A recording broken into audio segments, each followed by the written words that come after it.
ঠিক এখান থেকে আরেকটা গুরুত্বপূর্ণ বিষয় আপনাদের সামনে রাখবো, সেটা হচ্ছে আজকে অবশেষে বিজেপি ডায়মন্ড হারবারে তাদের প্রার্থী ঘোষণা করলো।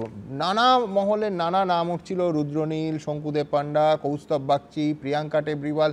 না, শেষ পর্যন্ত দেখা গেল দুবার তিনি হেরেছেন মানে একবার জামানত বাজেয়াপ্ত হয়েছে, তৃতীয়বারের জন্য তাকেই বিজেপি দল বাঁচল। আমি দ্রুত একবার প্রতিবেদনটা রাখবো, তারপর নানা দিক থেকে নানা প্রশ্ন আছে। সব থেকে বড় প্রশ্ন, অভিষেক বন্দ্যোপাধ্যায়কে তাহলে কৌশলে ওয়াকওভার দিয়ে দেওয়া হলো। কেন এই প্রশ্ন বলছি দেখাবো। ডায়মন্ড হারবার লোকসভা কেন্দ্রে এবার অভিষেক বন্দ্যোপাধ্যায়ের সঙ্গে ববির লড়াই। হ্যাঁ, অবশেষে দীর্ঘ আলাপ আলোচনা, বৈঠক, শলা পরামর্শের পর লোকসভা ভোটের প্রথম দফার 3 দিন আগে ডায়মন্ড হারবারে ববির নাম প্রার্থী হিসেবে ঘোষণা করল বিজেপি। অভিজিৎ দাস ওরফে ববি এর আগে দুবার ডায়মন্ড হারবার লোকসভা ভোটে লড়েছিলেন, দুবারই পরাজিত হয়েছেন, কোনোবার রানার্সও হননি, প্রতিবারই তৃতীয় স্থানে ছিলেন। সেই তাঁকেই অভিষেক বন্দ্যোপাধ্যায়ের বিরুদ্ধে কড়া চ্যালেঞ্জ ছুঁড়ে দিতে প্রার্থী করলেন নরেন্দ্র মোদী, অমিত শাহ। হয়েছিল যে অভিষেককে বিজেপি যৌথ প্রার্থী হিসেবে ঘোষণা করে দেবে, তার চেয়ে বলছে একজনের নাম দিল।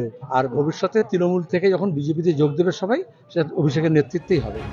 ডায়মন্ড হারবার লোকসভা কেন্দ্রে বিজেপির প্রার্থী হিসেবে কৌস্তব বাগচি, শঙ্কুদেব পান্ডা, প্রিয়াঙ্কা টেবরিওয়াল, রুদ্রনীল ঘোষের মতো নেতা নেত্রীদের নাম ঘোরাফেরা করছিল। শুভেন্দু অধিকারী ও অভিষেক বন্দ্যোপাধ্যায়কে হারানোর হুঙ্কার ছুড়ে দিয়েছিলেন। আমি তো বলছি ভাইপোকে ডায়মন্ড হারবারে হারাবো, অন্য লোককে দাঁড় করিয়ে হারাবো, বিজেপিকে জেতাবো। আবার বলছি, ডায়মন্ড হারবারে ভাইপোকে হারাবো, হারাবো, হারাবো। আমি বলবো, কি বলবেন? শেষ অব্দি রাজ্য রাজনীতির কোনো পরিচিত মুখ নয়। অভিষেক বন্দ্যোপাধ্যায়কে হারানোর লক্ষ্যে ডায়মন্ড হারবার থেকে দুবারের পরাজিত প্রার্থী অভিজিৎ দাসের ওপরই ভরসা রাখলেন শুভেন্দু অধিকারী, সুকান্ত মজুমদাররা। জানি না কে হয়েছে, এক মাস আগে দিতে পারতো। অভিজিৎ দাস যে হয়েছে গত আগের ইলেকশনে, সেই ক্যান্ডিডেট। আমাদের কাছে খবর যে খোকাবাবুর রেকমেন্ডেশনে প্রার্থী দেওয়া হয়েছে। বিজেপি পার্টি, মোদি পার্টি, তারা নিজেরা খোকাবাবুকে তোফা দিতে চাইছে এটা। তার কিন্তু বাম, কংগ্রেস সেখানে প্রার্থী দিয়েছে। আমরা আমাদের মতো করে লড়ব।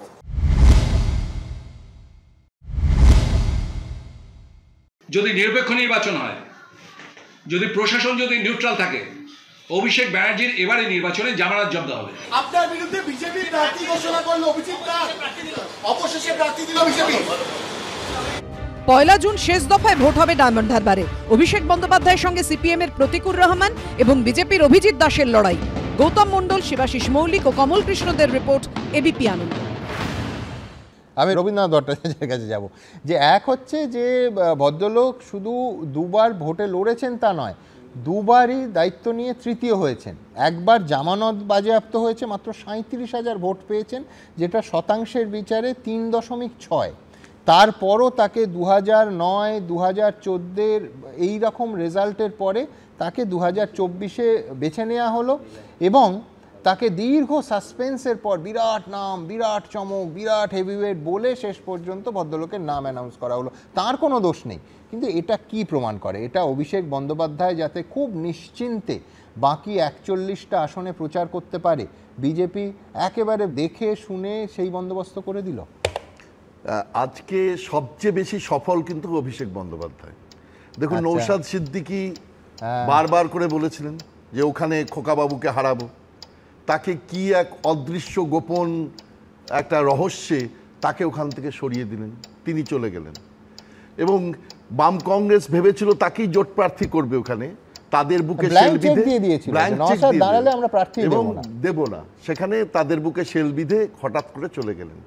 তারপরে বিজেপি শুভেন্দু অধিকারীর মতো লোক এমন এমন কেন্দ্রে আইএসএফ প্রার্থী দিল যেগুলোতে বাম কংগ্রেসের ভোটের পার্সেন্টেজ বাড়ার সম্ভাবনা। মোহাম্মদ সেলিমের বিরুদ্ধে প্রার্থী দিল, যাদবপুরে প্রার্থী দিল। সুতরাং তাদের কাছ থেকে ভাঙনের যাতে লোক আরো বেশি ভোটার ছিনিয়ে নেওয়া যায়। আর অন্যদিকে আপনি দেখুন, বারবার করে শুভেন্দু অধিকারী বললেন, এত বড় একজন হেভিওয়েট বিরোধী দল নেতা, তিনি বললেন হারাবো হারাবো। তারপরে এমন একটা নড়বড়ে লোককে দিলেন, সবাই হাসছে যাকে নিয়ে প্রার্থী। তাহলে যদি আমার মনেও তো এই প্রশ্ন যাচ্ছে, যে কথা অধীর চৌধুরী বললেন যে এটা তো একটা অদ্ভুতভাবে সেটিং হলো, যে সেটিংয়ের ফলে ওখানে নিরাপদে যাতে অভিষেক বন্দ্যোপাধ্যায় বেরিয়ে যেতে পারেন, যেখানে বাম কংগ্রেসের সেই অর্থে তার সংগঠন নেই, সেখানে তাদের নতুন করে যাওয়া মুশকিল, এবং তারা শাসক দলও নয় যে তারা বিভিন্ন সরকারের যে প্রশাসনিক যে সুবিধা সেগুলো পাবে। এই রকম একটা জায়গায় তারা গিয়ে যে সেকেন্ড, এইরকম অভিষেক বন্দ্যোপাধ্যায়ের মতো নেতার বিরুদ্ধে গিয়ে তারা সেকেন্ড হতে পারেন ম্যাক্সিমাম, কিন্তু তারা যে জিততে পারবেন না এটা প্রথম থেকেই বোঝা যাচ্ছে। সেখানে ছেড়ে দেওয়ার ব্যাপার, এই সেটিংটা কিন্তু করে দিল একদম পরিষ্কারভাবে আজকে বিজেপি। সুতরাং এই জায়গা থেকে দাঁড়িয়ে যখন অধীর চৌধুরী বলেন বা অন্য মানুষরা বলেন যে একটা সেটিং বিজেপির সঙ্গে অভিষেক বন্দ্যোপাধ্যায়ের বা তৃণমূলের আছে, তখন কিন্তু আমারও মনে হয় যে সত্যিই সেটিংটা আছে, এবং সেটিংয়ের জন্যই বোধহয় এইভাবে আস্তে আস্তে সুবিধা করে একটা বাইনারি তৈরি করে দেওয়া হচ্ছে, যাতে অভিষেক বন্দ্যোপাধ্যায় তৃণমূল কিছু সিটে যেতে আর বিজেপি ওদিকে কিছু সিটে যেতে, বাম কংগ্রেসের থার্ড স্পেস কোনোভাবে যেন উঠে আসতে না পারে। রিজুর কাছে দুটোই প্রশ্ন থাকে, এক হচ্ছে তুমি ফুল পাঠিয়েছো কিনা এই নাম ঘোষণার পর, এত ঢাকঢোল বাজি, এত সাসপেন্স তৈরির পর, আর পাঠিয়েছো, শুভেচ্ছা দিয়েছো? না, মানে এর থেকে শুভ চিন্তক তো কেউ নেই। ডায়মন্ড হারবার নিশ্চয়ই দিয়েছো। আমার মনে হয় অভিজিৎ বাবুর নাম ঘোষণা হওয়ার পর অভিজিৎ বাবুর কম্পিটিশন এখন বাংলার মানুষ বলছে, আমরা বলছি না, অভিষেক ব্যানার্জি নয়, নোটা।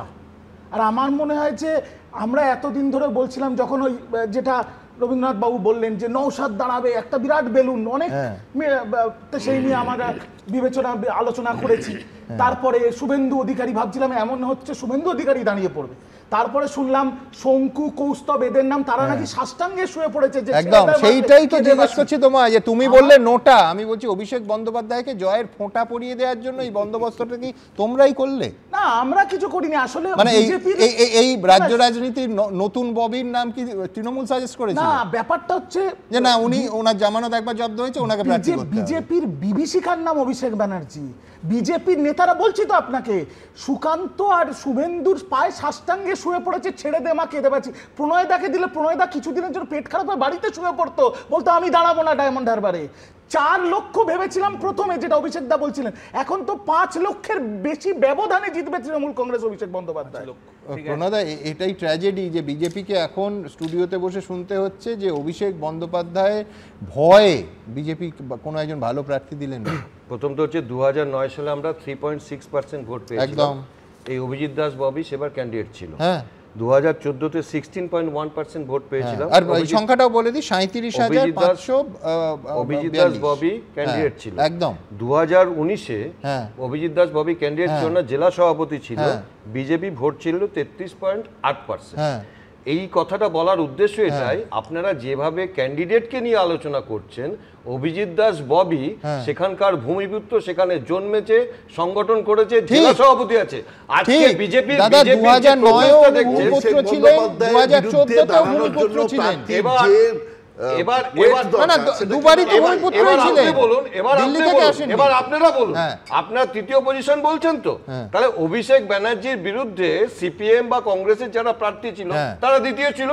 এবার যাদেরকে ক্যান্ডিডেট করেছে তারা কি অভিষেক ব্যানার্জির পক্ষে লড়ার পক্ষে যোগ্য? আমি বলছি দাদা, তাহলে এই প্রশ্ন বিরোধীরা নয়, দিলীপ ঘোষ তুলেছেন যে তাহলে 7 মণ তেল পুরালেন কেন? দিলীপ বাবু বলছেন 1 মাস আগেই তো বলতে পারতেন। দেখুন, প্রথম তো হচ্ছে আপনারা বলছেন না, বলছেন না, দিলীপ ঘোষ বলছেন, আপনারা যাদের নাম বলছেন আমরা দলের পক্ষ থেকে তাদের নাম কোথাও ঘোষণা করিনি, বলিনি। এবার প্রার্থী ঘোষণা হতে দেরি হতে আপনারা নাম ছাড়তেই পারেন, সেটা তো মিডিয়া নাম বাদ দিন, কিন্তু দেরিটা তো আপনারা করেছেন, দেরিটা মিডিয়া করেনি, তৃণমূল রাজনীতি করেছে, জেলায় করেছে, অভিষেক ব্যানার্জির হাতে মার খেয়েছে, একাধিকবার আক্রমণ হয়েছে, এমন একজন যোগ্য প্রার্থীকে আমরা ক্যান্ডিডেট করেছি। বাকিটা মোদিজির নামে ভোট হবে। এবারে ভোটটা হচ্ছে মোদিজির পক্ষে কারা আছে, মোদিজির বিপক্ষে কারা আছে। মোদিজির পক্ষে যারা আছে তারা ভোট দেবে, বিজেপিকে ভোট দেবে। আমি বলি, প্রথমে আপনি বললেন বামের প্রার্থী কি হয়েছে, আপনাদের থেকে 100 গুণ বেটার প্রার্থী। আমি বলছি যে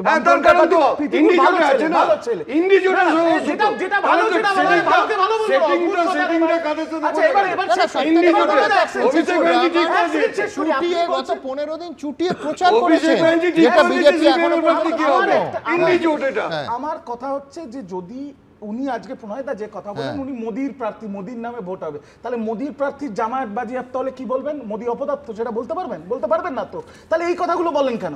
আমার কথা হচ্ছে পরিষ্কার, আপনারা যাদের প্রার্থী করেছেন সে কত ভোট পাবেন 4 জুন আপনি দেখে নেবেন। আমি একটা ছোট মুখে বড় কথা বলছি, আমি যদি তৃণমূলের টিকিটে বেনারসে লড়তাম না, এর থেকে বেশি ভোট পেতাম এ যা পাবে ডায়মন্ড হারবার।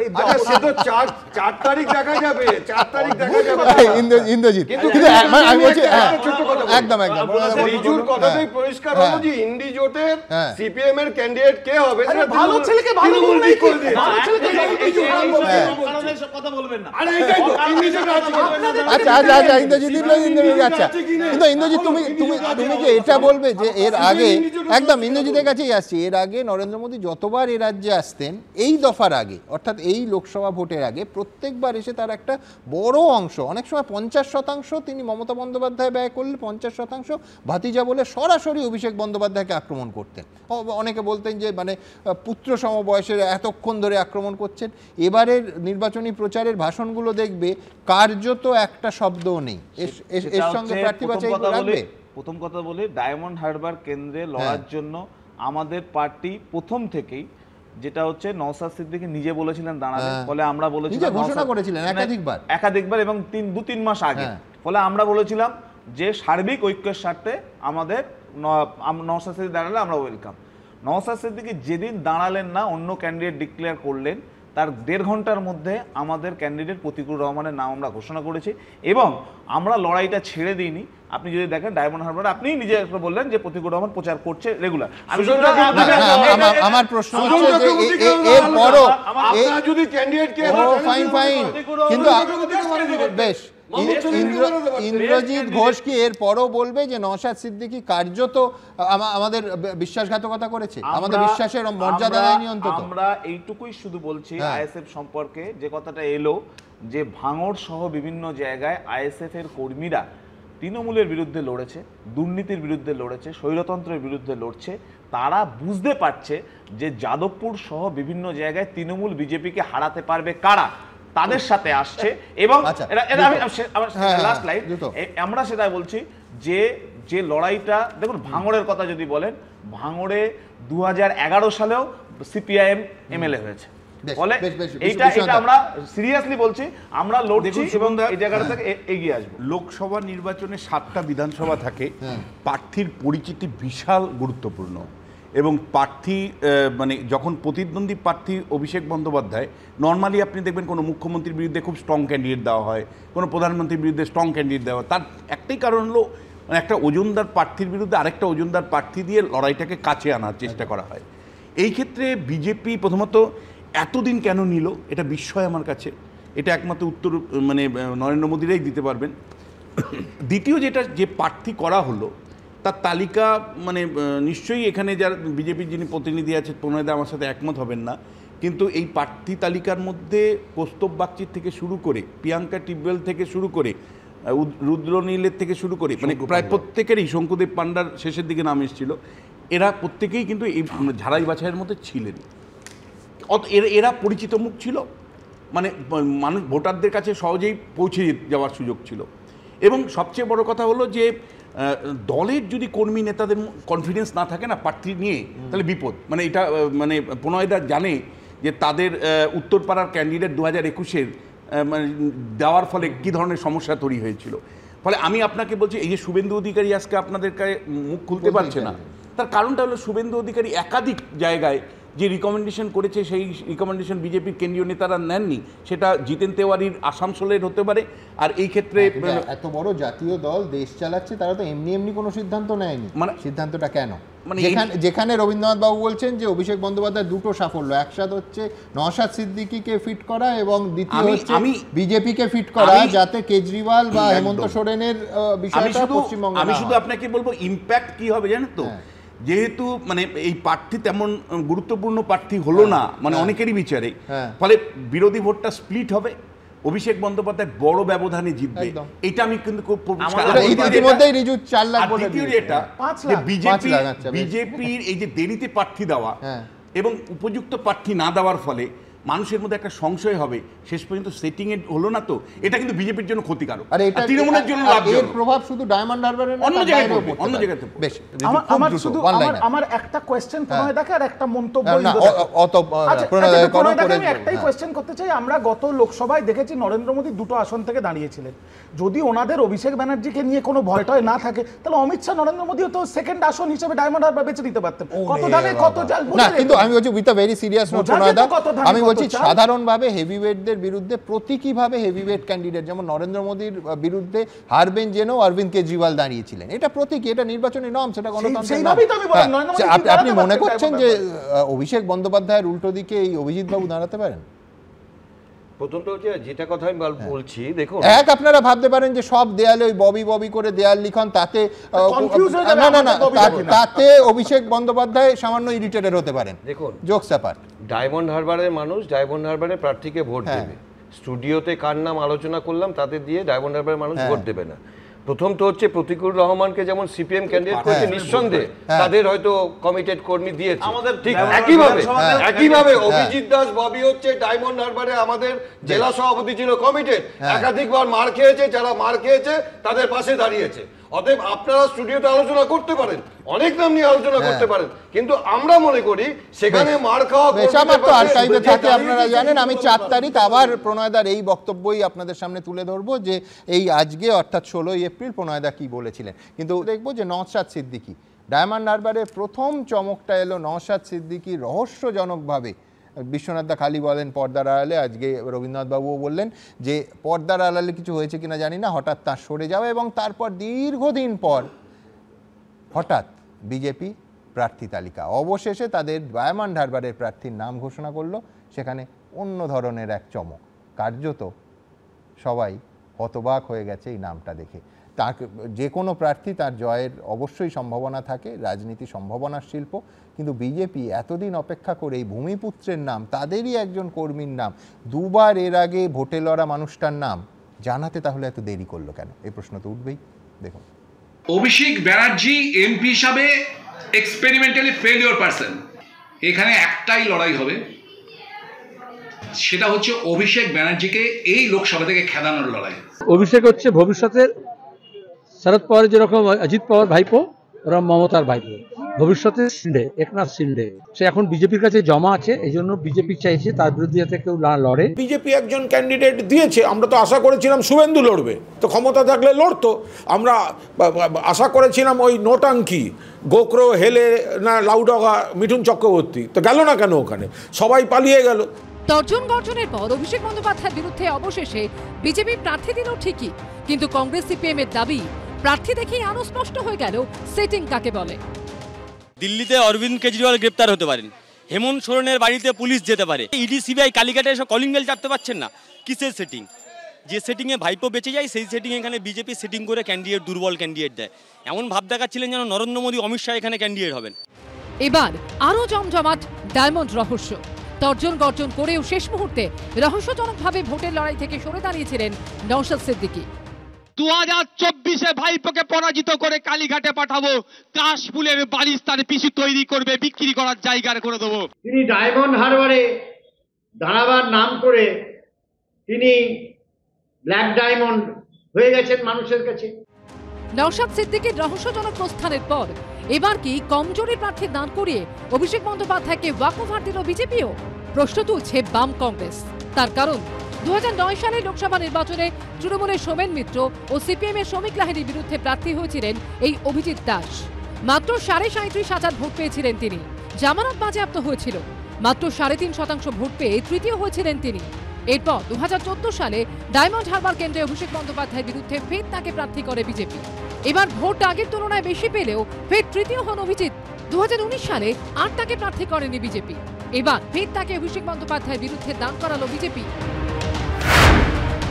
আমরা ডায়মন্ড হারবারের ক্ষেত্রে এমন প্রার্থী দেবো যে ওই সিট বিজেপি জিত। প্ল্যানিং চলছে, কোনো সময় জানেন বড় জাম্প দিতে গেলে পেছন থেকে দৌড়ে আসতে হয়। তার হাতের তালুর মতো চেনা, পুরো লোকের উপরে আমরা ভরসা করেছি। কি হবে ডায়মন্ড হারবারে? উত্তর মিলবে 4 জুন। উজ্জ্বল মুখোপাধ্যায়, অর্ণব মুখোপাধ্যায় ও শুভেন্দু ভট্টাচার্য রিপোর্ট, এবিপি আনন্দ। এখন কথা হলো সংখ্যা কি বলছে। আজকেই এ রাজ্যে এসে দেশের প্রধানমন্ত্রী নরেন্দ্র মোদী তিনি বলছেন এইবার 400 পার, একেবারে ভাঙা ভাঙা বাংলায় তিনি বলছেন। অন্যদিকে আজকেই মুখ্যমন্ত্রী বলছেন যে 200 পার করতে পারবে না বিজেপি।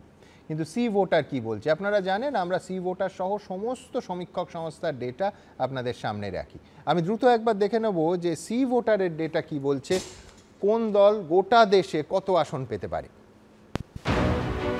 সি ভোটার বলছে 373টি আসন পেতে পারে এনডিএ, 155টি আসন পেতে পারে ইন্ডিয়া জোট, অন্যান্যরা 15টি আসন পেতে পারে। আবার বলছি, এনডিএ পেতে পারে 373টি আসন, ইন্ডিয়া জোট পেতে পারে 155টি আসন এবং 15টি আসন পেতে পারে অন্যান্যরা।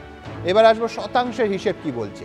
সি ভোটারের সমীক্ষা বলছে, সি ভোটারের ওপিনিয়ন পোল অনুযায়ী 47% ভোট পেতে পারে এনডিএ, ইন্ডিয়া জোট পেতে পারে 40% ভোট, অন্যান্যরা 13%। আবার বলি, এনডিএ পেতে পারে 47% ভোট, গোটা দেশে 40% ভোট পেতে পারে ইন্ডিয়া জোটের সদস্যরা এবং 13% ভোট অন্যান্যরা। এবার দল হিসেবে যদি একটু ভাঙি, দল হিসেবে ভাঙলে দেখা যাচ্ছে সি ভোটার বলছে বিজেপি পেতে পারে 323টা আসন। আবার বলছি 323, অর্থাৎ গতবারের 2019-এর 303ও ছাপিয়ে যাচ্ছে বিজেপি। 323টা আসন পেতে পারে বিজেপি, কংগ্রেস পেতে পারে 65টা আসন। আবার বলছি, বিজেপি পেতে পারে 323টা আসন, কংগ্রেস পেতে পারে 65টা আসন। এবার শতাংশের হিসেব যদি দল হিসেবে ধরি, বিজেপি পেতে পারে 40% ভোট, উল্টো দিকে কংগ্রেস এককভাবে পেতে পারে মাত্র 19% ভোট। আবার বলছি, বিজেপি 40% ভোট, কংগ্রেস পেতে পারে 19% ভোট। অন্যান্য সমীক্ষা কি বলছে, সি ভোটার কি বলছে, একবার দ্রুত আপনাদের সামনে রাখবো, তারপর এই নিয়ে এই পর্বের আলোচনায় আসবো। দেখুন, ये उत्साह और हमारी माताओं बहनों का ये आशीर्वाद ये बता रहा है कि बंगाल में जीत विकास की होगी। बीजेपी जीतছে না, বাংলায় আমরা ফাইট করে জিতবো। যুদ্ধক্ষেত্র তৈরি, চ্যালেঞ্জ পাল্টা চ্যালেঞ্জে মাটি তেতে উঠেছে। মাত্র দুদিন পরই দেশ জুড়ে শুরু হয়ে যাচ্ছে লোকসভা ভোট। এখন মুখে মুখে যে প্রশ্নগুলো ঘুরছে তা হলো, কোন দল কতগুলো আসন পেতে পারে, কোন দলের ঝুলিতে কত শতাংশ ভোট যেতে পারে। পিপলস ইনসাইট এবং পোল স্ট্র্যাটের সমীক্ষা অনুযায়ী লোকসভার 543টি আসনের মধ্যে 362টি আসনে জিততে পারে এনডিএ, ইন্ডিয়া 149টি আসন পেতে পারে, অন্যান্য দল 32টি আসন পেতে পারে। পিপলস ইনসাইট এবং পোল স্ট্র্যাটের সমীক্ষা অনুযায়ী পশ্চিমবঙ্গের 42টি আসনের মধ্যে তৃণমূল 21টি ও বিজেপি 20টি এবং ইন্ডিয়া জোট 1টি আসনে জিততে পারে। সিএনএক্স এর সমীক্ষা অনুযায়ী এনডিএ 393টি, বিরোধীদের জোট ইন্ডিয়া 99টি এবং অন্যান্য দল 51টি আসন পেতে পারে। সিএনএক্স এর সমীক্ষা অনুযায়ী পশ্চিমবঙ্গের 42টি আসনের মধ্যে বিজেপি 23টি ও তৃণমূল 19টি আসনে জিততে পারে। হিন্দি বলায় কি বিজেপির একাধিপত্য বজায় থাকবে? লোকসভা ভোটেও কি বিজেপিকে দক্ষিণে আটকে দিতে পারবে কংগ্রেস? হিন্দি বলায় বলতে মূলত বোঝায় বিহার, ছত্তিশগড়, হরিয়ানা, হিমাচল প্রদেশ, ঝাড়খণ্ড, মধ্যপ্রদেশ, রাজস্থান, উত্তরপ্রদেশ, উত্তরাখণ্ড, দিল্লিকে। সি ভোটারের সমীক্ষা অনুযায়ী বিহারের 40টি আসনের মধ্যে বিজেপি 33টি, কংগ্রেস 7টি, ছত্তিশগড়ের 11টি আসনের মধ্যে 10টি বিজেপি, হরিয়ানা 10টি আসনের মধ্যে বিজেপি 9টি, কংগ্রেস 1টি, হিমাচল প্রদেশে বিজেপি 4টি, ঝাড়খণ্ডের 14টি আসনের মধ্যে বিজেপি 13টি, কংগ্রেস 1টি, মধ্যপ্রদেশের 29টি আসনের মধ্যে বিজেপি 28টি, রাজস্থানের 25টি আসনের সবকটিতে বিজেপি, উত্তরপ্রদেশের 80টি আসনের মধ্যে 73টি বিজেপি, উত্তরাখণ্ডের 5টি আসনের সবকটিতে বিজেপি এবং দিল্লির 7টি আসনের সবকটিতে বিজেপি জিততে পারে। সি ভোটারের সমীক্ষা অনুযায়ী দক্ষিণে বিজেপিকে লড়াই দিতে পারে কংগ্রেস। তামিলনাড়ুতে 39টি আসনের সবকটিতে জিততে পারে ইউপিএ, অর্থাৎ ডিএমকে, কংগ্রেস ও বামেদের জোট। তেলেঙ্গানার 17টি আসনের 10টিতে জিততে পারে কংগ্রেস। কেরলে 20টি আসনের সবকটিতে জিততে পারে কংগ্রেস। তবে কর্ণাটকের 28টি আসনের মধ্যে 23টিতেই জিততে পারে বিজেপি। 4 জুন 400 পার,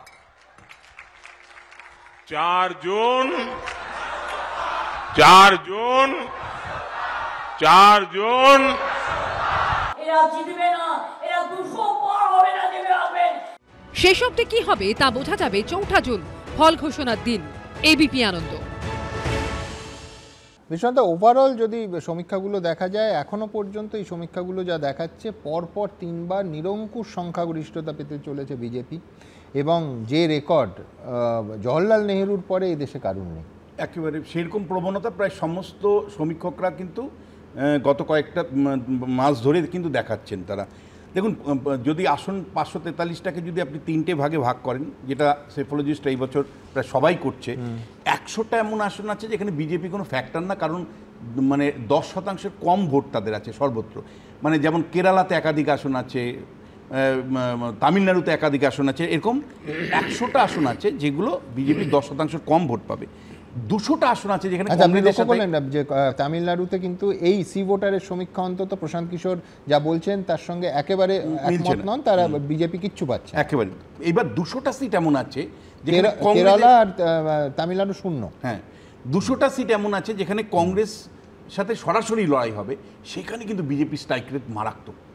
মানে যে সেখানে 190টা আসন কিন্তু বিজেপি পাওয়ার সম্ভাবনা এবারও দেখানো হচ্ছে। অর্থাৎ যখন লড়াইটা কংগ্রেসের সাথে, তখন কিন্তু বেশিরভাগ ক্ষেত্রে কংগ্রেস হেরে যাচ্ছে এবং ওই 200টা আসনের মধ্যে 190টাতে বিজেপি এগিয়ে থাকছে। 243টা এমন আসন আছে যেখানে রিজিওনাল পলিটিক্যাল পার্টির সাথে বিজেপির লড়াই হচ্ছে, সেখানে স্ট্রাইক রেটটা কিন্তু 60%-এর মতন, অর্থাৎ 120টার মতন আসন তারা পেতে পারে। ফলে 120 বা একটু তার থেকে একটু বেশি। কিন্তু যে প্রশ্নটা ইম্পর্টেন্ট প্রশ্ন, আমার কাছে খুব ক্লিয়ার নয়, যখন আমি সেগ্রিগেট করছি তখন আমি কেরালা, তামিলনাড়ু, কর্ণাটক, মহারাষ্ট্র, পাঞ্জাব, রাজস্থান, তেলেঙ্গানা, অন্ধ্রপ্রদেশ, বাংলা, আমি যখন এই আসনগুলোকে আলাদা আলাদা করছি তখন কিন্তু আমি ওভারঅল 400 ছবি পাচ্ছি না। তাহলে আমার কাছে বারবার মনে হচ্ছে কোথা থেকে আসবে 400টা কিভাবে আসবে। এক খ হলো 400টা, তাহলে কি সাইকোলজিক্যাল প্রেশার? ধরুন অলরেডি নরেন্দ্র মোদী কিন্তু জয়ী হয়েছে। কেন আমি বলছি, যে সাইকোলজিক্যাল প্রেশারটা প্রথম দিন থেকে উনি সংসদে দাঁড়িয়ে বলেছিলেন যে ইসবার 400 পার, তারপর থেকে কিন্তু 400 হবে কি হবে না তা নিয়ে আপনি আলোচনা করছেন। সারা ভারতবর্ষে সেফোলজিস্টরা চর্চা করছে 400, অর্থাৎ ন্যারেটিভটা অত্যন্ত সাকসেসফুলি উনি ওনার জয় রেখেছে। এবার 350 না 400 এবং সেই কনটেক্সট ধরে আপনি যদি বলেন রেজাল্টটা যদি এইরকম কাছাকাছি আসে, তাহলে আরেকটা উল্টো দিকে দেখুন, ইন্ডিয়া জোটের যারা শরিক ছিল, এক তো নীতিশ কুমার চলে আসলো, মমতা বন্দ্যোপাধ্যায় জোট করলেন না, উল্টো মমতা বন্দ্যোপাধ্যায় কংগ্রেসের প্রতি অনাস্থা রেখে বললে 40টা আসন পেয়ে দেখাও, যেগুলো আবার বিজেপি সারা ভারতবর্ষে প্রচার করলো যে ক্ষমতায় আসছে না, মমতা বন্দ্যোপাধ্যায় বলে দিয়েছে 40টা আসনের বেশি কংগ্রেস পাবে না। ফলে এনডিএ জোট, উল্টো দিকে যদি জোটটা দেখেন, সেই জোটটা কিন্তু দানা পাচ্ছে না। আর গত 3 মাস যদি আপনি লক্ষ্য করেন, তাহলে অমিত শাহ দিল্লিতে বসে একের পর এক পুরনো সঙ্গীদের ফিরিয়ে এনেছে। কোথাও চন্দ্রবাবু নাইডুকে ফিরিয়ে এনেছে, তো কোথাও শিবসেনার পুরনো মানে যারা নেতা আছে তাদেরকে ফিরিয়ে এনেছে। ফলে এনডিএ সংগঠিত হয়েছে, ইন্ডিয়া বিভাজিত হয়েছে। ফলে এইটা তো একটা অ্যাডভান্টেজ আছে। রিজুর কাছে যাবো। রিজু, যদি বিজেপির সিট দেখি, সমীক্ষায় বিশ্বাস করতে বলছি না, 2014-তে এককভাবে বিজেপির আসন সংখ্যা ছিল 282, 2019-এ সেটা 303, এবার এই ওপিনিয়ন পুলগুলো মোটামুটি সবাই সি ভোটারই কম দেখলাম, বাকিরা তো আরও বেশি, 323। কোথায় অ্যান্টি ইনকামবেন্সি? সুমনদা, আমি দেশ বিদেশের অত রাজনীতি বুঝি না, আমি বাংলাটা নিয়ে কথা বলি। 2016 সালে এই এবিপি আনন্দে, কিছু মনে করো না, না মনে করার কি আছে, মুখ্যমন্ত্রী তুমি কথায় কথায় ভারত ভ্রমণ করো, আজকে অন্তত স্টেটে এসেছো, ঠিক আছে, সূর্যকান্ত মিশ্র মুখ্যমন্ত্রী হচ্ছিলেন আর ক্যাবিনেট নিয়ে আলোচনা হচ্ছিল। না, এটা সম্পূর্ণ গল্প, এটা তুমি মিথ্যে তথ্য দিচ্ছ। তুমি এটা ইউটিউবে তো থাকে, তুমি দেখিও তো। ঠিক আছে, সূর্যকান্ত মিশ্র মুখ্যমন্ত্রী আর ক্যাবিনেট নিয়ে আমরা আলোচনা করছি, এই তথ্য তুমি যদি দেখাতে পারো। ওইরকমই সমীক্ষা এসেছে। না, এ তো 2021-এ বাংলা রাজনীতিতে এটা তোমার নেতা নেত্রীরা কাছে এই মিথ্যে শুনতে পারো, অসুবিধা নেই। কিন্তু 2021-এ শুভেন্দু অধিকারী মুখ্যমন্ত্রী হচ্ছিল আর বিজেপি সরকার বানাচ্ছিল এখানে 2021-এ। আসল কথাটা হচ্ছে যারা এই আপকি বার 200 পার বলেছিল, কি হয়েছে বাংলার মানুষ, দেশের মানুষ দেখেছে, 400 পার হয়েছে। তারপরে বিজেপি যে ব্যাখ্যাটা দিয়েছিল, ওই ব্যাখ্যাটা সঠিক ব্যাখ্যা, যে আমরা বড় বড় টার্গেট রাখি কর্মীদের চাঙ্গা করার জন্য। একদম বাস্তব কথা, সব রাজনৈতিক দলই করে। কিন্তু বাস্তবটা হচ্ছে এই বাংলায়, আমি এটা ক্যাটাগরিক্যালি তৃণমূলের জাতীয় মুখপাত্র হয়ে বলছি, বিজেপি যা সংখ্যা পাবে তার ডবল পাবে Trinamool Congress. And please save this, আর বাকি সারা ভারতবর্ষে যেটা মমতা বন্দ্যোপাধ্যায় ইন্ডিয়া জোটের বৈঠকে বলেছিলেন, যে যারা যারা নিজেদের রাজ্যে ক্ষমতাবান, মানে অরবিন্দ কেজরিওয়াল দিল্লি পাঞ্জাব, মমতা ব্যানার্জি বাংলা, স্ট্যালিন তামিলনাড়ু, কর্ণাটকা, তারা যদি তাদের লড়াইতে বিজেপিকে হারায়, বিজেপি কোনো মতেই 200 পার করবে না। বেশ, আমি প্রণয়দার কাছে যাব। শুধু একটা জায়গা আমি তোমার সঙ্গে সম্পূর্ণ একমত, সেটা হচ্ছে জাতীয় প্রেক্ষিত কিংবা বাংলার প্রেক্ষিত বহুবার সমীক্ষা একেবারে আমি প্রতিবার শুরু করি যেটা দিয়ে 100-0 পেয়েছে, এটা নিয়ে সন্দেহ নেই। কিন্তু হ্যাভিং সেড দ্যাট, প্রণয় দা যদি সমীক্ষার কথাই বলেন, তাহলে যখন 2019-এ এবিপি আনন্দের সমীক্ষা দেখানো হয়েছিল যে বিজেপি 16টা আসন পেয়েছে, রিজুরা স্টুডিওতে বলেছিল যে এটা অসম্ভব, মানে পরের দিন প্রেস কনফারেন্স করে মঞ্চের ওপর থেকে এবিপি আনন্দ ছাড়া কিছু আলোচনা হয়নি। 16টা আসন কি করে দেখা হলো? যখন ফলাফল বেরোলো দেখা হলো 18টা আসন পেয়েছে এই রাজ্যে বিজেপি। অর্থাৎ আমার বক্তব্য যে সমীক্ষা ধ্রুব সত্য তো নয়, কিন্তু অনেক সময় উল্টোটাও হয়।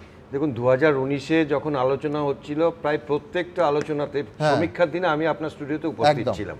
প্রথমে ছিল 6, তারপরে হয়েছিল 16। যেদিন 16 হয়েছিল সেদিন আমি বলেছিলাম এই সংখ্যার থেকে বেশি হবে। আমি 18 বলিনি, কিন্তু এই সংখ্যার থেকে বেশি হবে। এবং অমিত শাহ তখন বলেছিল 23, আর টিএমসি বলেছিল 42। একটা ঠিক কথা বলছে, দেখুন রাজনীতিবিদদের তো বলতেই হবে, রাজনীতিবিদরা কেন বলবে আমি 10টা পাবো, যেমন 42 7টাও পাবে সে বলবে আমি টিএমসি যেমন 42 বলেছিল ওই সময়, মনে আছে আপনার? দিল্লি যাবে হাওয়াই চটি, দিল্লি যাবে হাওয়াই চটি, এখনো বলছে, এখনো স্বপ্ন দেখতেই পারে দিল্লি হাওয়াই চটি যাবে, এখনো দেখুন যে কয়টা সমীক্ষা আপনি এখন দেখালেন, আপনারাও 200 বার বলেছিলেন, 77-এ আটকে বলেছিলাম, এখনো 400 বার বলছি, কিন্তু 370 ক্রস করবেই যতগুলো সমীক্ষা বলছেন। বাংলায় এখন আমরা 33 বলছি, 29 বলছি, কিন্তু টিএমসির থেকে বেশি থাকবেই। আপনি লিখে রাখবেন, 4 জনের পরে দেখে নেবেন। তো হ্যাঁ একদম 19-এর থেকে বেশি বলেছিলাম। অতএব দেখুন, ভোট তো দেবে জনগণ, একদম। আপনি আমার ভোটটা আমি দেবো, কিন্তু কোন দলকে জেতাবে জনগণ করবে। জনগণ এগুলো দেখছে, তো পশ্চিমবঙ্গের জনগণ দেখছে, ভারতবর্ষের জনগণ দেখছে। ভারতবর্ষের জনগণ টিএমসি কে কেন ভোট দেবে? টিএমসি যদি 42টাও জিতে যায়, তাহলে ভারতবর্ষের প্রধানমন্ত্রী কি হবে? ভারতবর্ষের মানুষ, পশ্চিমবঙ্গের মানুষ তো এটাও চিন্তা করছে প্রধানমন্ত্রী কি হবে, সরকারটা কে চালাবে। এটা তো ভাবতে হবে। আমার কথা হচ্ছে যে দেখুন, এই যে 200, 300, 400 এইসব সংখ্যা, এটা হচ্ছে একদম যেটা কথাটা হলো যে প্র্যাকটিক্যালি ইসবার 400 পার বলে, মানে একটা বাইনারি সেট করা হলো বা একটা টার্গেট সেট করা হলো যে ওটা নিয়েই আলোচনা হোক, 400 হবে। কিন্তু একবারও বিভিন্ন এতে আলোচনায় আসছে না যে কি হবে দেশের জনগণের জন্য। আমরা সিপিআইএম যেটা বলছি যে এবারে আমাদের সংসদরা জিতলে তার 1/3% সংসদীয় কোটার যে উন্নয়নের টাকায় মহিলাদের আত্মসম্মান, আত্মমর্যাদা গড়ে তোলার কেন্দ্র তৈরি করব। দ্বিতীয় কথা বলছি যে ফসলের ন্যূনতম দাম চাষিরা পাবে। 3 নম্বর কথা হচ্ছে যে সুইগি, জোম্যাটো, গিগ ওয়ার্কাররা যে কাজ করে তাদের সামাজিক সুরক্ষা, এবং এইগুলো আমরা ব্যবস্থা করব। আমরা বলছি প্রধানমন্ত্রীকে আমরা সিপিএম এর সাংসদ হলো মমতা ব্যানার্জি, আমরা এইটুকুই বলছি। মুখ্যমন্ত্রী থেকে যা দুর্নীতি হয়েছে, প্রধানমন্ত্রী এখনো দুজনের কাছে আসা হয়। আমরা এইটা যে কথাটা যেটা কি হবে আচ্ছা আচ্ছা এনিটু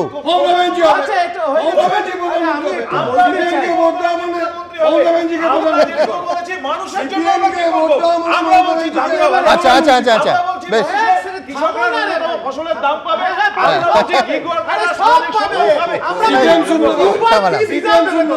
আমার কথা হচ্ছে ওই একটা প্রোপাগান্ডা সিনেমা এসেছিল বিজেপির কিছুদিন আগে, ওই কাশ্মীর স্টোরি না কাশ্মীর ফাইলস বলে, সেখানে একটা ডায়লগ আছে খুব ইম্পর্টেন্ট, আমি ওটা খুব মানি রাজনীতিতে, that politics is about ভিনেবিলিটি।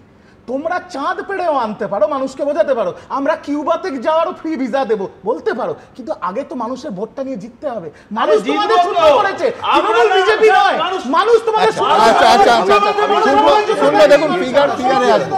বিশ্বন্ত Rabindranath বাবু, এক হচ্ছে আমি আলাদাভাবে ইয়েটা দিলাম, 2014-তে যদি এনডিএ ধরি 336, তারপরে 353, এই সার্ভে বলছে 300 সম্ভবত 72 বা 73, হ্যাঁ 373।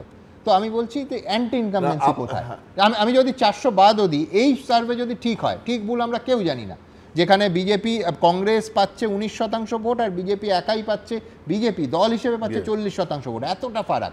তার মানে দুটো ব্যাপার বলবো, একটা ব্যাপার হচ্ছে নেহেরুর থেকেও কিন্তু মোদিজি একটু এগিয়ে গেছেন, কারণ ইনক্রিমেন্টাল ইনক্রিজ হচ্ছে, যেটা কিন্তু নেহেরুর সময় হয়নি। অর্থাৎ সিটগুলো পরপর বেড়েছে, হ্যাঁ নেহেরুর সিট কমেছিল কিন্তু ওনার সিট বেড়েছে।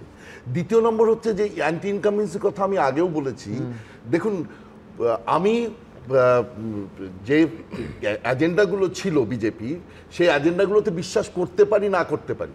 370 ধারা আমি মানতে পারি বা না তুলে দেওয়া ভালো কি মন্দ, বা রাম মন্দির, বা সিএএ, বা উইমেন্স বিল, কিন্তু যেগুলো তাদের এজেন্ডা ছিল তাদের অধিকাংশই তারা পূরণ করেছে। সুতরাং এইটা কিন্তু বারবার করে তারা বলছে, এবং এটা কিন্তু একটা খুব ভালো জায়গা যে যদি লোকের ইস্তাহারে যেটা আছে সেটা যদি পূরণ হয় তাহলে কিন্তু অ্যান্টি ইনকামবেন্সির ঢেউটা কম থাকে। এবার দ্বিতীয় যে জায়গাটায় আসবো, এই যে ইন্ডিয়া জোটের আপনি যেটা বারবার করে দেখানো হচ্ছে, মমতা বন্দ্যোপাধ্যায় বলেছেন, এই ছত্র ছাড়া অবস্থাটা কিন্তু অনেক কেটে গেছে কেজরিওয়ালের গ্রেপ্তারের পরে। কারণ কংগ্রেসের ছত্রকে এরা মানতে চাইছে পরে বিরোধীরা অনেক কংগ্রেস একসঙ্গে এসছে, এবং এই যে জায়গাটা এটা কিন্তু অনেক গুজরাট, তারপরে হিমাচল প্রদেশ, দিল্লি, পাঞ্জাব এই জায়গায় কিন্তু প্রভাব ফেলবে, এটা ডেফিনিট। কারণ কংগ্রেস এবং আপ এরা দুজনে অনেক কাছে এসছে এবং কংগ্রেসের নেতৃত্বকে আপ মানে মেনেও নিয়েছে। এই যে জায়গাটা এটা কিন্তু এতদিনে তৈরি। সমিতা, আমি আসছি। সমিতা, দেখো, আমার কাছে যেটা এতগুলো সবার বক্তব্যটা আমি শুনলাম, প্রথম কথা, আমরা যদি বিরোধীদের দেখি, এনডিএ, আমরা যে ইন্ডিয়া যে জোট, প্রথম এই জোটটা জন্মায়নি, অথচ আমরা এটাকে নিয়ে আলোচনা করে গেছি, গোটা ভারতবর্ষে প্রচার করা হলো। কেন? আমরা একদিকে যখন দেখছি যে মমতা ব্যানার্জির পাশে মার্কসিস্টরা দাঁড়িয়ে আছেন, সীতারাম ইয়েচুরি দাঁড়িয়ে আছেন, এরকম আরও বিভিন্ন ঘটনা, তখন ওনারা বলছেন যে আমাদের ইন্ডিয়া জোট হচ্ছে। কিছুদিন পরেই যখন ইলেকশনটা ডিক্লেয়ার হলো, তুমি খেয়াল করে দেখো, সবাই কিন্তু স্প্লিট করে গেল, প্রত্যেকে। তো এটা দানাই বাঁধেনি। আমরা এই আলোচনা মানে প্রথম যেবার ইন্ডিয়া জোটের বৈঠক, কেজরিওয়াল বেরিয়ে গেলেন এবং তারপর কড়া একটা বিবৃতি দিলেন 4 ঘন্টার মধ্যে, যখন এই অনুষ্ঠান চলছে। আমি বলছি জোট শুরু থেকেই ছন্নছাড়া অবস্থাতেই ছিল। জোটই হয়নি কেন? দেখো কি করে মানুষ এই জোটটা হবে। তুমি যদি ক্যান্ডিডেটগুলো দেখো তাহলে তুমি দেখবে কাউকে তুমি ট্রাস্ট করতে পারছো না। মমতা ব্যানার্জি প্রথমে একরকম কথা বলেছিলেন, মাঝখানে স্ট্যান্ড আলাদা, আজকে আবার একটু মিউ করছেন, হলেও হতে পারি। হ্যাঁ, কিন্তু এই যে কেন জোটের যারা তারা সঙ্গী, তাদেরকে উনি কোনো স্পেস দিতেই রাজি হননি, অ্যাটলিস্ট ইন বেঙ্গল। আর অন্যখানে উনি স্পেস দেবেন কি? ওনার কি আছে? অন্যখানে তো ওনারই নিজেরই স্পেস নেই। সুতরাং ওনার যেখানে স্পেস ছিল, কিন্তু উল্টোটাও সমিতদা, যখন যেদিন থেকে প্রথম ইন্ডিয়া জোটের বৈঠকটা হলো, তোমার মনে থাকবে সেই দিন এনডিএ বহু মাস, কার্যত বহু বছর পরে প্রথম তাদের এনডিএ জোটের বৈঠক ডাকলো। অর্থাৎ ইন্ডিয়া জোট হচ্ছে দেখে এনডিএ ঘর গোছালো, এবং ক্রমশ সেই সংখ্যাটা 35, 36 নানা ছোটখাটো দল, কিন্তু অ্যাকচুয়ালি ইন্ডিয়া জোট করে এনডিএটাকে আরো সংঘবদ্ধ দেখা। একদম এনডিএ যে চালাকিটা করেছে এটা নিয়ে ওরা প্রচার করেনি। দে ওয়ার ওয়েটিং যে এরা কি করে। এরা যেই দেখেছে যারা স্প্লিট করছে, সঙ্গে সঙ্গে এরা নিজেদেরকে আরো ঐক্যবদ্ধ করে নিল। এবং আরেকটা জিনিস যেটা আমি বলছি পরপর, নীতিশ কুমারকে আমরা যদি পট্টনায়ককে দেখি উড়িষ্যার, প্রত্যেকে ওরা সরে এসছেন। এবং সবচেয়ে মজার কথা হলো, এইমাত্র আমি এইখানে একটা আলোচনা মানে অফ দ্য ক্যামেরা আমাদের হচ্ছিল, আমি শুনছিলাম যে তৃণমূলকে কিভাবে সুবিধা করে দিয়েছে কারা। কিন্তু সেম জিনিসটা তো আজকে এনারা বিজেপির সুবিধাটা করে দিলেন নিজেদের অজান্তে, যে এইখানে এবং সেখানে যেটা হলো যে খালি পশ্চিমবঙ্গে লড়তে গিয়ে তৃণমূল যেটা করতে পারতো সর্বভারতীয় ক্ষেত্রে, সেই জায়গাটা কিন্তু ওনারা টাইমটা দিলেন না। একদম। এই চরণ সিংকে ভারতরত্ন ঘোষণা করে, মানে আমি বলছি এর ভেতরে কিন্তু এনডি, আমি আবার বলছি যে সেখান থেকে গত কয়েক সপ্তাহে অনেক সংঘবদ্ধ চরণ সিংকে ভারতরত্ন ঘোষণা করে জয়ন্ত চৌধুরীকে জোটে নিয়ে নিলেন। এটা কিন্তু প্যারালেলই চলেছে। একটা কথা শুধু মনে করি যে 2019-এ যখন বিজেপি 18টা আসন পেয়েছিল, তখন শিশির বাবু থেকে শুভেন্দু অধিকারী থেকে সৌমেন্দু সব তৃণমূলে ছিল, আর দিলীপ ঘোষের নেতৃত্বে পেয়েছিল। সেই দিলীপ ঘোষকে আন্দামান গ্যারেজ করলো, এখন বর্ধমানে হারতে পাঠিয়েছে, আর এখন শুভেন্দু নেতৃত্ব দিচ্ছে বিজেপি। আপনি দেখুন কি হতে চলেছে চৌটাগি। দেখুন একটা কথা গাছ থেকে রাজ্য বিজেপিকে লক্ষ্য করছে। আচ্ছা প্রণয়, দিলীপ ঘোষ জিততে চলেছে, জেতাতে চলেছে তৃণমূল কংগ্রেসের নিচু স্তরের কর্মীরা। আপনি লিখে রাখুন।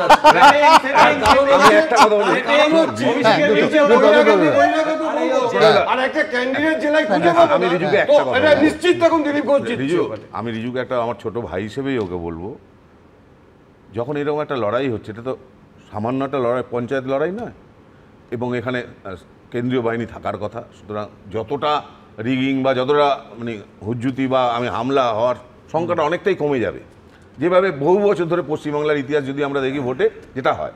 কিন্তু এইখানে যখনই তোমরা মনে করছো যে বিরোধীদের হারিয়ে দেবো, ওই প্রার্থীটা কেউ না, এটা তোমাদের কিন্তু একটা ভুল, আন্ডার এস্টিমেট করো না কোনো পার্টি। একদম 38% ভোট থেকে বিজেপি যদি 40% ভোট পায়, ডেফিনেটলি একটা পজিটিভ সুইং। এবার এই পজিটিভ সুইংটা আপনি কিভাবে ব্যাখ্যা করবেন? আমার ব্যক্তিগত অ্যাসেসমেন্ট যে শুধুমাত্র সরকারের জায়গা থেকে না দেখে দল হিসেবে বিজেপি গত 4-5 বছর যেভাবে দক্ষিণ ভারতবর্ষের বিভিন্ন রাজ্যগুলো, যেগুলো তারা আগে নন সিরিয়াস ভাবে লড়াই করত, হয়তো এবার আসন জিততে না পারে, কিন্তু তামিলনাড়ুতে দেখা যাবে যে 13-14% ভোট তারা পেল। ফলে এতে তো টোটাল ভোটের ট্যালিতে বৃদ্ধি পাবে। ফলে এমন কতগুলো স্ট্র্যাটেজি এবার বিজেপি নিয়েছে যেগুলো লং টার্ম, হয়তো এইবার তামিলনাড়ুতে পাবে না, কেরালাতে পাবে না, কিন্তু অন্ধ্রপ্রদেশে পাবে না, কিন্তু আগামী দিনে হয়তো 5 বছর পরে দেখা যাবে। আমি এখানে এইটুকুই আরেকবার বলবো, সেটা হচ্ছে সমীক্ষা ধ্রুব সত্য নয়, সমীক্ষা বহুবার ভুল প্রমাণিত হয়েছে। সুতরাং ওই 4 তারিখের দিকে কিন্তু নজর থাকতে হবে, এবং সিদ্ধান্ত কোনো সমীক্ষক সংস্থা নেন না, সিদ্ধান্ত নেন আপনারা। সাধারণ মানুষ যাকে ভোট দেবেন তারা মসনদে বসবেন, যদি ফ্রি অ্যান্ড ফেয়ার ভোট হয় অন্তত আমাদের এই রাজ্যে। নিঃসন্দেহে এইখান থেকে আমি বলবো যে গোটা দিনে দেখুন, নির্বাচন এখন এই মুহূর্তে হেভিওয়েট প্রচারও একেবারে তুঙ্গে। সুতরাং প্রতিদিন নানা ঘটনা আমাদের এই রাজ্যেও ঘটছে, যেগুলো নিয়ে আলাদা আলাদা যদি আমরা আলোচনা করি তাতে দেখা যাবে যে গোটা রাত কাবার হয়ে যাবে। সেই জন্য আমরা ঠিক করেছি যে এই অনুষ্ঠানের মধ্যে ভোটের ডায়েরি বলে একটা প্যাকেজের মধ্যে খুব অল্প সময় গোটা দিনে যে গুরুত্বপূর্ণ ঘটনাগুলো ঘটলো, যেমন আজকে ধরুন নিশীথ প্রামাণিক কেন্দ্রীয় স্বরাষ্ট্র প্রতিমন্ত্রী, তার গাড়িতে পুলিশ তল্লাশি করছে। সন্দেশখালীতে বিজেপি প্রার্থীর সঙ্গে পুলিশের একেবারে সরাসরি বচসা। ঝাড়গ্রামে বিজেপিকে প্রচারে বাধা দেওয়ার অভিযোগ শাসক দলের বিরুদ্ধে। এইগুলো সমস্ত ভোটের ডায়েরি হিসেবে এই অনুষ্ঠানে খুব সংক্ষেপে আপনাদের সামনে রাখবো, এক্ষুনি রাখবো। অভিষেক বন্দ্যোপাধ্যায়ের কপ্টার চেকিং বিতর্কের মধ্যেই এবার নিশীথ প্রামাণিকের কনভয় চেকিং। কোচবিহারের বিজেপি প্রার্থী কেন্দ্রীয় স্বরাষ্ট্র প্রতিমন্ত্রীর গাড়িতে চললেও পুলিশের তল্লাশি। আরে বাবা, যেই থাকুক না কেন আপনারা কিছু রেখে দিতে পারেন তো গাড়িতে। ইলেকশন টাইমে আমরা যে কোনো কারোর আপনারা গাইডলাইন নিয়ে স্যার একটা গাড়ি গাড়ি আমাদের চেক করতে হবে, গাইডলাইন নিয়ে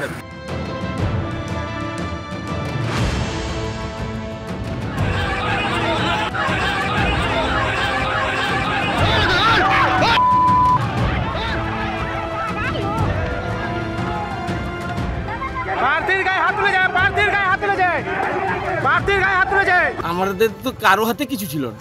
সকাল থেকে আমাদের কাঠুয়াপাল বুথে একটা প্রোগ্রাম ছিল যে ফ্ল্যাগ বাঁধা।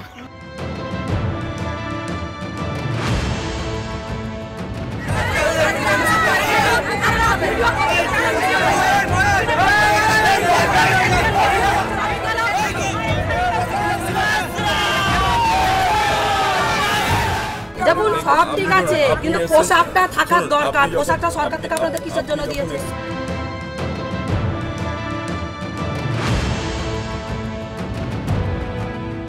বহরমপুরের তৃণমূল প্রার্থী ইউসুফ পাঠান ও অন্যদিকে মুর্শিদাবাদের তৃণমূল প্রার্থী আবু তাহের খানের মাঝে বসেই সমালোচনার সুর শোনা গেল হুমায়ুন কবিরের গলায়। এই গুণ কিন্তু মুর্শিদাবাদ জেলায় ধরেছে, তৃণমূলের মধ্যেই অহংকার জন্মেছে। এই অহংকার কিন্তু মহান আল্লাহ তাআলা অহংকারীকে বরদাস্ত করেন না, পছন্দ করেন না। তাই আমি বলবো যে আমাদের মধ্যে কেন এত বিভাজন থাকবে? রাজ্য নেতৃত্বের কাছে আমি পরিষ্কার করেই বলবো বা বলছি যে এসব দিন আগামী দিনে যেন এসব না হয়। ভোটের মুখে কলকাতা উত্তর কেন্দ্রের তৃণমূল কাউন্সিলরের বিদ্রোহ। তৃণমূলের বিদায়ী সাংসদ সুদীপ বন্দ্যোপাধ্যায়ের অনুগামী বলে পরিচিত তৃণমূল নেতা দেবাশিস বন্দ্যোপাধ্যায়ের বিরুদ্ধে সমান্তরাল কাউন্সিলরশিপ চালানোর অভিযোগ তুলে মঙ্গলবার থেকে লাগাতার ধর্নায় বসলেন তৃণমূল কাউন্সিলর মোনালিসা বন্দ্যোপাধ্যায়। একটু পরিষ্কার হলে ভালো হয় যে এই ব্যক্তিটাকে আর এনার ব্যক্তির এই যে সুপার ন্যাচারাল পাওয়ার যেটা বারবার বলছি, এনাকে সামনে রেখেই বা কেন?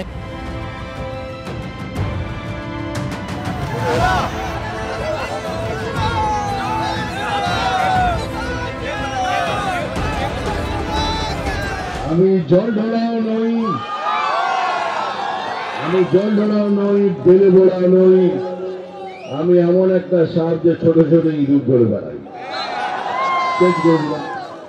চিমটি কাটবে এখানে, আর লাল পিঁপড়ের মতো জ্বলবে এখানে সেখানে সেখানে। বছরে 1-বার আসি, নাম তুফান, নাম তুফান, বছরে 1-বার আসি। এবার বারবার আসবো, তাকে আমার এই ভাই বোনদের সাথে আবার দেখা হবে।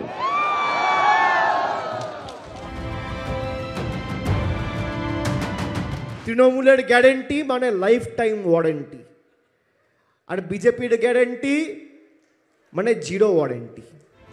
19 এপ্রিল প্রথম দফায় কোচবিহার, আলিপুরদুয়ার, জলপাইগুড়িতে ভোট। এবিপি আনন্দ। রবীন্দ্রনাথ লিখেছিলেন, তব সিংহাসনের আসন হতে এলে তুমি নেবে। রাজনীতিতে অবশ্য সিংহাসন থেকে নামা নয়, সিংহাসন দখল নিয়েই যাবতীয় যুদ্ধ। একদিকে নরেন্দ্র মোদী দিচ্ছেন 400রও বেশি আসনের ডাক, অন্যদিকে মমতা বন্দ্যোপাধ্যায় বলছেন বিজেপি 200 আসনও পাবে না। তৃণমূল নেত্রীর দাবি তিনি দিল্লিতে কিন্তু ইন্ডিয়া জোটের সঙ্গেই আছেন। এবার কতগুলো আসন নিয়ে কে সিংহাসনে বসবেন, কেজরিওয়াল, হেমন্ত সোরেনের গ্রেফতারিকে বিরোধীরা আদৌ ইস্যু করতে পারল কিনা, সে সমস্ত বোঝা যাবে 4 জুন। আমরা শুধুই সিংহাসন প্রাপ্তির দর্শক দাদা, দুম করে কেস দেবেন না প্লিজ, কেস দেবেন না প্লিজ।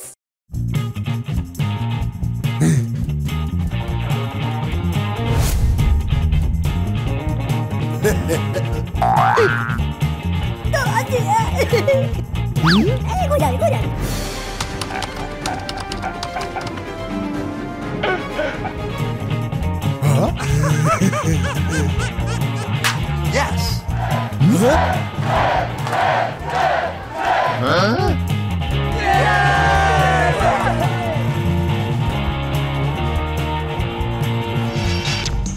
हो गई तैयार हमारी आर्मी, मानेगी ना हार हमारी आर्मी। हो गई तैयार हमारी आर्मी।